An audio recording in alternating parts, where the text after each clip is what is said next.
বন্ধুরা, মেয়েকে অত দান ধান দিয়েছি, মেয়েকে ভালো রাখে না, তাই যা দিয়েছি আজকে জামাই করে সব চুরি করে নিয়ে চলে আসে।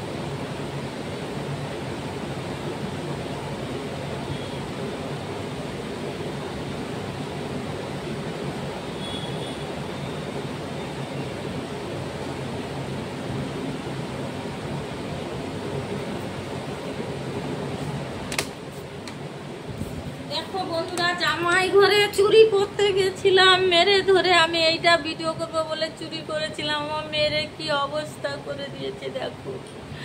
আমি কি কান্না কান্না করলাম, জামাই ছাড়লো না। আমি কত কষ্ট করে কত কিছু দিয়েছি। আমি এইটা চুরি করেছি, একটা বালিশ চুরি করেছি ঘুমাবো বলে, সেটাও নিয়ে নিল, নিয়ে আমাকে মারধর করে কি অবস্থা করেছে বন্ধুরা। দেখুন দেখুন দেখুন, আমি কত কষ্ট করে দিয়েছিলাম, সব নিল, আমায় মারধর করলো। আমি এখন চুরি করতে গেছিলাম, কেন যে মারলো? আমার জিনিস আমি চুরি করতে গেছিলাম, আমাকে কেন মারলো আমি সেটাই খুঁজে পাই না। আমি কি করব এখন? খুব মেরেছে, দেখো আমার কি অবস্থা করেছে, কি অবস্থা করেছে।